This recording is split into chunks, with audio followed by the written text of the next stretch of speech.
இந்த அம்மா பேசுனது தப்பு தான். அத நானும் ஒத்துக்கிறேன். ஆனா சரியா எப்படி பேசுறது?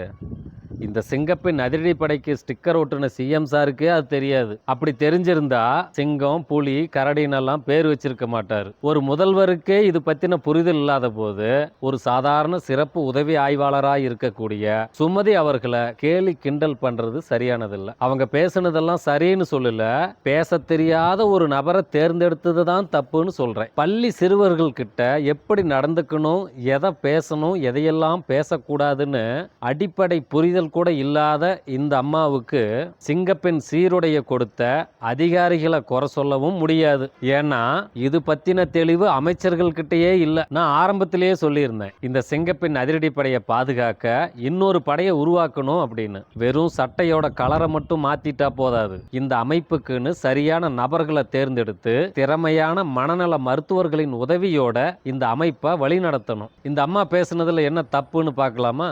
18 வயசுக்கு எந்த பிள்ளைகிட்ட நீங்க பேசுறீங்கன்னா போக்சோ வழக்கு சம்பந்தமா நீங்க ஜெயிலுக்கு போவீங்க. அதை யார்கிட்ட சொல்றாங்க? அதே பெண் பிள்ளைகளோடு ஒரே கிளாஸ்ல படிக்கிற 18 வயதுக்கு குறைவா இருக்கிற சிறுவர்கள் கிட்ட தான் இதை சொல்றாங்க.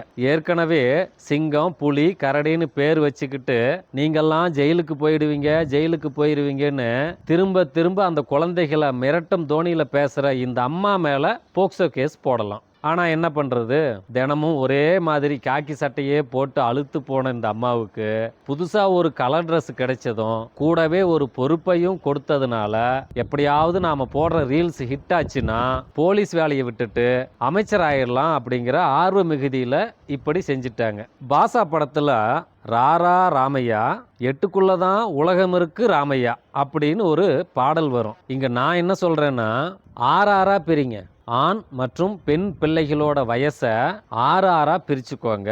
முதல் 6 வருஷம் வரைக்கும் ஒரு மாதிரியான கவனிப்பும், அந்த 6 வயசுல இருந்து 12 வயசு வரைக்கும் இருக்கிற பிள்ளைகளுக்கு ஒரு மாதிரியான கவனிப்பும் இருக்கணும். முடிஞ்ச வரைக்கும் அந்த 12 வயசு வரைக்கும் ஆண் மற்றும் பெண் பிள்ளைகளை ஒன்னா உட்கார வச்சு பழக்கணும், ஒன்னா விளையாட விடணும். கலந்து பேசி விளையாடி மகிழ்ந்து அவர்கள் குறைஞ்சபட்சம் அந்த 12 வயசு வரைக்குமாவது ஒன்னா உட்கார வைங்க. அடுத்து 12 இருந்து 18 வயசு வரைக்கும் இருக்கிற பிள்ளைகள் இருக்காங்க இல்லையா, அந்த ஆண் மற்றும் பெண் பிள்ளைகளுக்குன்னு ஒரு தனி கவனிப்பு இருக்கணும். அவங்க மத்தியில தான் இந்த போக்சோ வழக்குகள் குறித்தெல்லாம் நாம பாடம் எடுக்கணும். அவங்க கிட்ட தான் இந்த போக்சோங்கிற வார்த்தையவே பயன்படுத்தணும். அடிப்படை பாலியல் கல்வியை நாம கொடுக்கணும். நாம சரியானதை சொல்லி கொடுக்கல அப்படின்னா தவறானது தான் சரியானது அப்படின்னு அவங்க எதையாவது ஒன்ன தேர்ந்தெடுத்துருவாங்க. அவங்க தவறானதை சரியானதுன்னு தேர்ந்தெடுக்கிறதுக்கு முன்னாடியே சரியானதை நாம சொல்லி கொடுத்துட்டோம்னா தவறான வழிக்கு அவங்க போக மாட்டாங்க. அவங்க கிட்ட இந்த போக்சோ சட்டம் குறித்தான விழிப்புணர்வுகளை கொடுக்கலாம், சமத்துவத்தை போதிக்கலாம், கல்வி, குடும்பம், சமூகம், அரசியல் இது பற்றின புரிதலையும் அவங்க கிட்ட ஏற்படுத்தலாம். ஆனா ஒன்று, நம்ம சுமதி தங்கச்சி மாதிரி போலீஸ் ட்ரெஸ்ஸில் பள்ளிக்கூடத்தில் நுழைஞ்சு நான் சிங்கப்பெண் வந்திருக்கேன், கரடி பெண் வந்திருக்கேன், காட்டெருமை பெண் வந்திருக்கேன் அப்படின்லாம் சொல்லி அவங்கள மிரட்டக்கூடாது. இறுதியே என்ன சொல்றேன்னா, இந்த சுமதி அவர்கள் பேசுனது தப்பு தான், பேச தெரியாம பேசிட்டாங்க. அந்த பொறுப்பை அவங்களுக்கு கொடுத்தது தான் தப்பு. ஏன்னா அடிப்படையில் இங்க அமைச்சர்களுக்கு இது பத்தின புரிதல் இல்லை. அவங்களுக்கு நிறைய அறிவுரைகள் தேவைப்படுது. நன்கு கற்றறிந்த மருத்துவர்களை, மனநல மருத்துவர்களை ஆலோசனைக்கு வச்சுக்கிட்டு அவங்க என்ன சொல்றாங்க, அவங்க எந்த மாதிரியான வழிமுறைகளை கையாள சொல்றாங்க அதையெல்லாம் கேட்டு அப்புறமா இவங்களுக்கும் பயிற்சி கொடுங்க.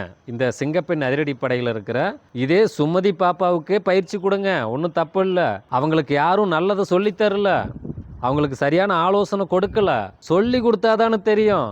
நல்ல பயிற்சி கொடுத்திருந்தா இதே சுமதி அவர்கள் நல்லாவே பேசியிருப்பாங்க. அவங்களுக்கு நாம கத்து கொடுக்காம போனதான தப்பு. அதனால சுமதி அவர்களை கேலி கிண்டல் பண்ணாம இந்த சிங்கப்பெண் அதிரடிப்படையில் என்னென்ன மாற்றத்தை எல்லாம் ஏற்படுத்தலாம், குழந்தைகளுக்கு எதிரான குற்றங்களை தடுக்க எந்த மாதிரியான வழிகளை பின்பற்றலாம்னு நாம எல்லாரும் சேர்ந்து சிந்திக்கலாம். உங்களுக்கு என்ன தோணுதுன்னு கமெண்ட்ல சொல்லுங்க.